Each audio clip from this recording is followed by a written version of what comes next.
Yeah, 10 seconds. Okay.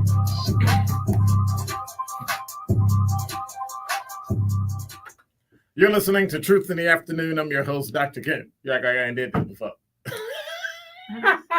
You're listening to Truth in the Afternoon. I'm your host, Dr. Ken Harris. 833-212-1017 is the number. I got to see how close I can get to the last tick so I can start talking before it ends. It's an art to it. Come on. It's Monday.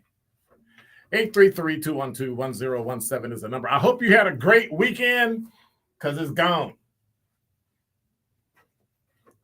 Left home this morning, it was snowing. And I said to myself, Self said, home? I said, this is dumb. It's snowing. It was 80 what degrees yesterday? And I was 30, it was 37, 33 when I was driving here. Something is definitely wrong. There is absolutely positively something incorrect in this place. You're listening to Truth in the Afternoon. I'm your host, Dr. Ken Harris. So there's so many things that are going on today, so many things that are happening today that I don't even know where to start. And I'm lying. Yes, I do. All right, so here's the deal. If you haven't heard, good afternoon, Dwayne. How's it going?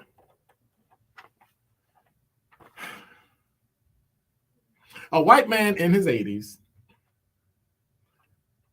is the individual who apparently seriously wounded Ralph Yarl, a black teen, on April 13th in Kansas City, Missouri, according to a CNN review of property records, police statements, and detention reports. CNN is not naming the man at this time, given he has not been charged. Now, you and I both know that if this was a black guy or a Hispanic guy, they would have figured out a way to somehow technically tell his name and put it all out there. Two representatives at the Kansas City Police Department Detention Unit read the man's booking information over the phone to CNN. They confirmed the man who was booked on an investigation hold was a white man in his 80s, and his home address matched the address where the shooting took place. Representatives also noted that he was taken into custody on April 13th, just before midnight, and then released 2 hours later at 1:24 a.m. on April 14th. And so Kansas City Police Chief Stacey Gray. So if you haven't heard, there was a young man who went to a house, and it was the wrong house because he got street and place, street, boulevard, right? Same name, different, right? It's the difference in going to Layton Avenue and Layton Boulevard. It's the difference in being on Interstate 94 eastbound, but you're actually going a different direction, right? You're going south on I-94, but you're actually eastbound. So if you go from Milwaukee to Chicago on Interstate 94, it's 94 east. But if you ask you what direction you're going in, you'd say south. Like, you can get confused like that. So here we have a young kid who's going to pick up his brothers, goes to the wrong house because it was like 115th Avenue versus 115th Place, right? Just went to the wrong place. It's the difference in going to, and I used to do it because there used to be family who lived on 24th Place. And I would always go to 24th Street. And there could be, I'm just picking a number, 0001 north, 10001 south, right? You get them mixed up, you transpose numbers, you go to place instead of street and all that. So that's what happened. April 13th, just before 10 p.m., after receiving reports of a shooting, Officers responded and found Ralph, 16, who'd been shot outside the residence.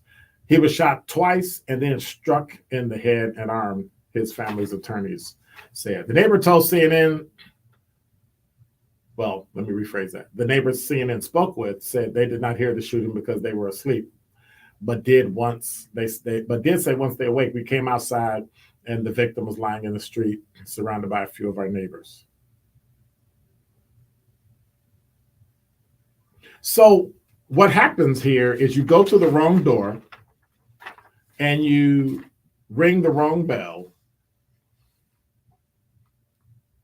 because the police found that the teenager's parents asked him to go pick up his siblings at an address on 115th Terrace.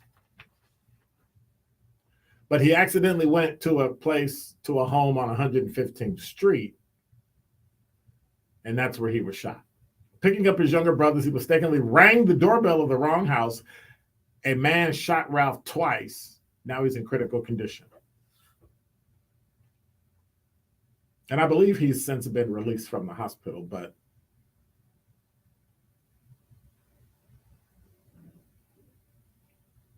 when asked whether or not the shooting was racially motivated, the police chief said the information that we have now, it does not say that it is racially motivated.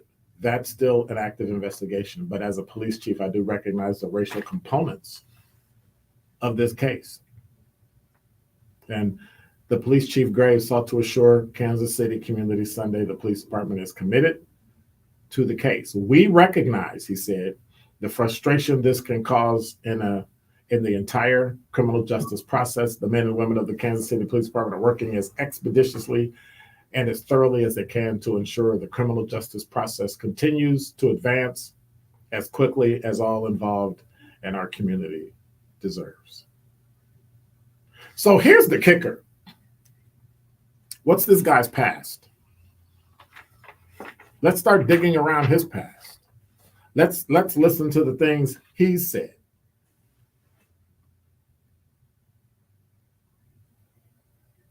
Let's start to look at the patterns. We're all human. We all make mistakes. Got it. But when you shoot somebody through glass, and then when they're down, you shoot them when they're down, we got a problem. We have a problem in this country.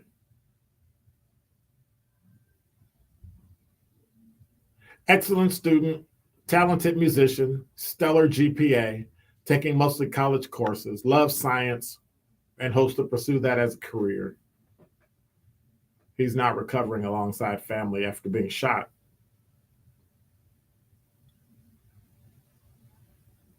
And neighbors are now wondering when this kid comes shot to your doorstep and he's bleeding and you call 911, they're wondering what happened. And the woman says, I wanted to help him, but they kept saying that we don't know where the shooter's at. And so she kneels down and brought out towels to stop the bleeding and said, what's your name? Who shot you? And that's when he explained he was supposed to pick up his brothers. And we figured out then he went to the wrong street, which is no excuse for what happened. She said, this is somebody's child.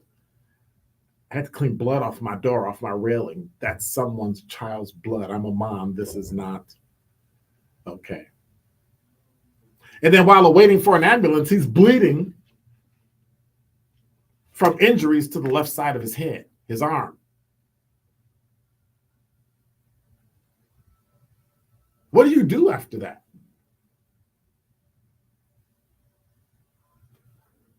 Where's the trust we have in people? Thank God there were neighbors that stepped up and decided today we're going to look after somebody, regardless whether he had been a thief or a criminal or a kid that got shot.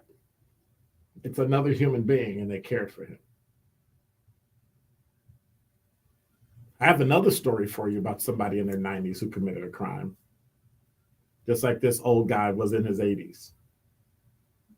And so the question remains is, why didn't the police keep him in custody? Was it based on the story he told?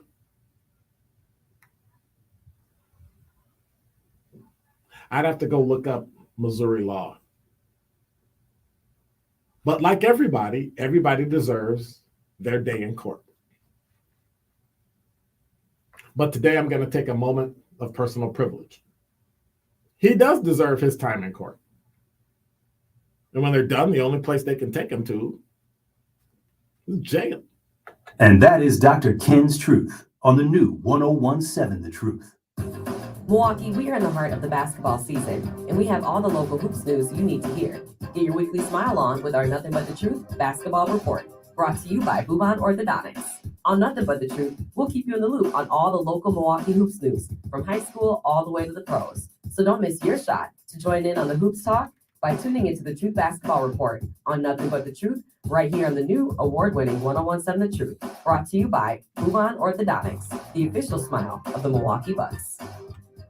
This is your Financial Empowerment Minute on the new 1017 The Truth, presented by Northwestern Mutual. The other thing that we should be thinking about is diversifying and getting money outside